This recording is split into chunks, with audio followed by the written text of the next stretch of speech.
Hi everyone, this video is about creating a scene profile for your company.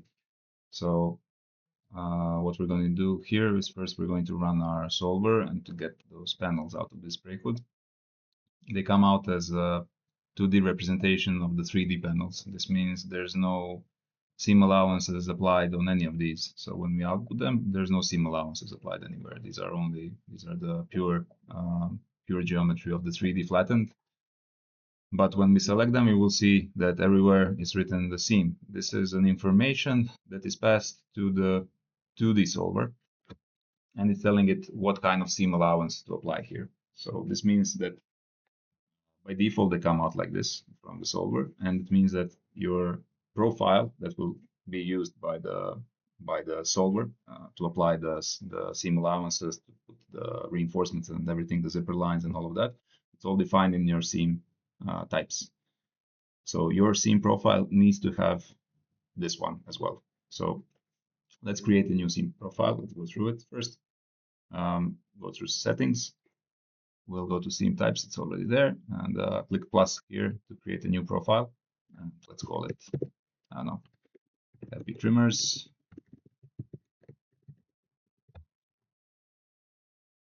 Okay, and we add our first one that we're adding in any scene profile. Just call it bluntly seam like that. This is the default name used by the program, and you need to have this one.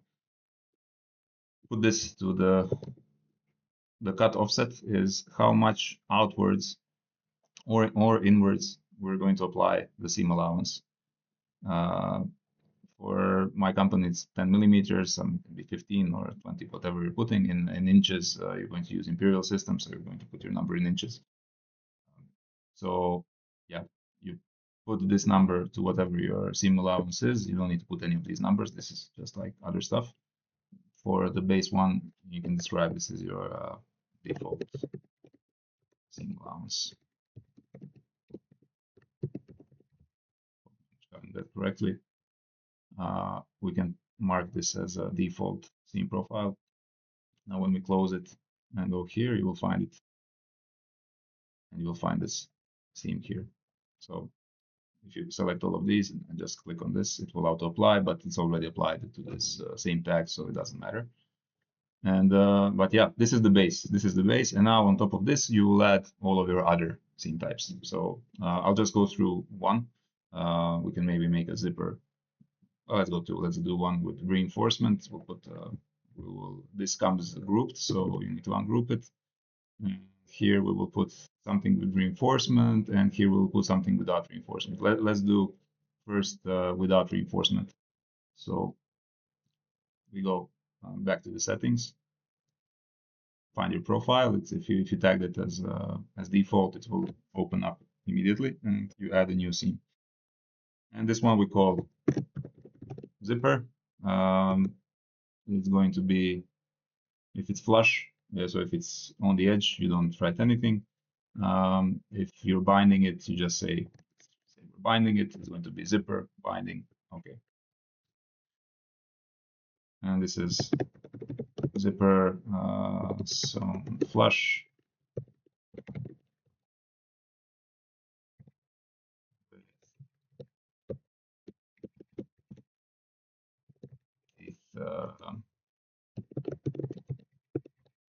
Something like this. So how we mark this? Cut offset. This is the number what we're putting, how much outwards we're going to, but we're not doing anything. We're just binding. So this will be bound edge. We only need here the line where to put the zipper. And what we do is we don't mark where the teeth are, we mark where the fabric is. So this number, just leave it at 0.1. This is other thing that you need to watch out. If it's a 0 in this particular first box, just leave it at 0.1 because on 0, sometimes the number go crazy and we get some bugs. We'll polish that out later, but for now, leave it like this. This has no effect on your seams whatsoever. In inches, just put a very small number and it will be fine. Well, it's a very small positive number. So pen 1 offset is what you want, and this is where your zipper line is going to be. So in this direction, when we're looking at these numbers, all relative to this outer, to this line. So if we want to offset 20 millimeter inwards, we need to put a minus number. So it's going to be here, minus 20. Null is when we don't have anything. 0 is if you want the line on the same level as this line, all right? And we're not reinforcing anything. So if we now close that, and we can find zipper. Let's run this and select more than one panel because on one panel only doesn't, for some reason, show reinforcement. This is also a bug. We'll fix that. But yeah, this is now your zipper coming in 20 millimeter in. If we 20 millimeters, if we output this, you will get a zip line 20 millimeters in, tag, everything. All right, so let's define another one. Let's go. Maybe on this side we want this zipper to be here, but this one we want this one to be with a flap. So let's make another one. So we'll put, say, zipper. Let's say extended 30 millimeter for flap in 30 millimeters. This is going in, so it stays on the same place. And okay, and we'll also put in 30 and say put reinforcement 60 millimeters. All right, so we're extending it by 30 millimeters, so 30 millimeters in the outward direction. So we have a reinforcement that is 60 millimeters.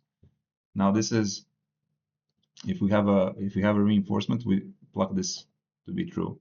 So this will now produce a reinforcement, and then the pen 1 line is telling us what is the inner edge of the reinforcement. So if we're now extending this 30 millimeter out, and we want the reinforcement to be 60 millimeters, so it's going to be 30 here and another 30. We need to go here 30 millimeters from this line inwards, and this is now going to be minus 30. All right.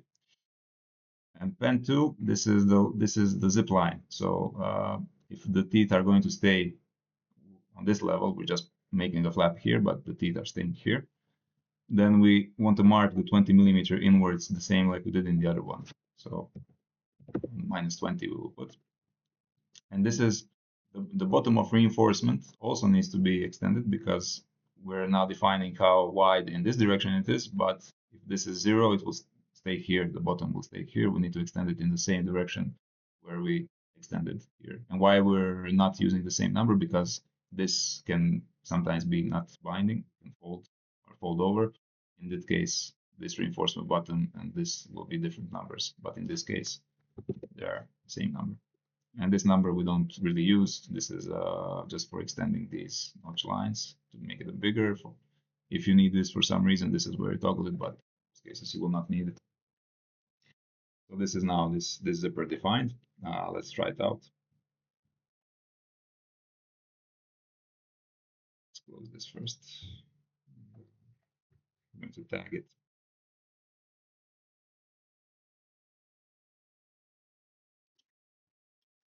And when we preview, it's coming in like that. All right, so now if we output it, you will see on this side we have 20 millimeters in, but on this side we have all of this. We have this reinforcement overlapping like that, coming from inside, and then you have this pen line that's on the reinforcement itself, because you will put this over, and then if you don't have this line, you don't know where to put exactly the zipper. Now you have the zipper line on top of the reinforcement. It's not going to be on the panel, it's just displayed here.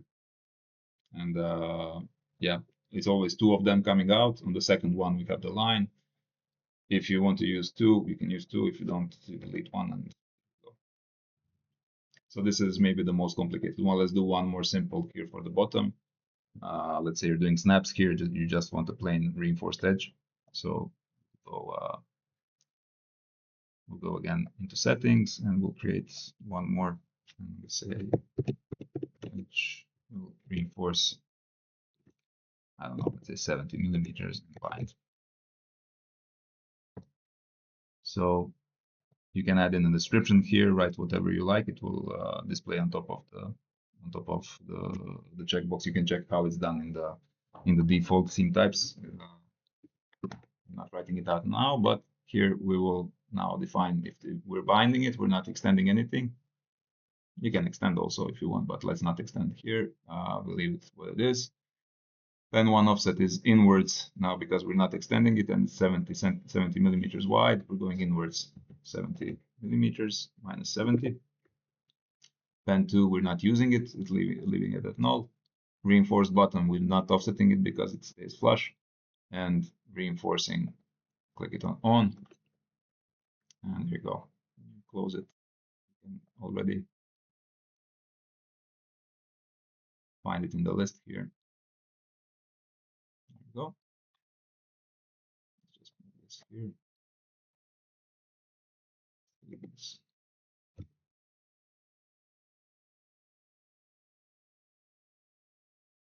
And there you go. Now is this one. When you output them, you will get them exactly like that. Like there. This is going here. And this one is like that. So it's all written out nicely. And then for really making this a solid knowledge, this is just 2 examples. Please go to our website, and here in the instructions, go to manual, and you will find this explained in a much better tone and the detail. And if you have any questions about this, please, this is like the most important thing is for you to define your seam types, because this is what makes the automation possible. It's all coded in. You don't need to define it once. You don't need to do any offset manually, nothing. Just like click afterwards, define all of them by selecting from this drop-down menu, and you're done. You're done. You don't need to spend a lot of time thinking about it anymore. Do it first time, understand it, and then only when you have the need to add a new one, then you will add a new one. All right. So please stay tuned for next videos about the workflow, and subscribe. And if you need any clarification about this, just find us on Facebook or WhatsApp or wherever. We're available. We will gladly answer and help you set this up. Thank you. Bye.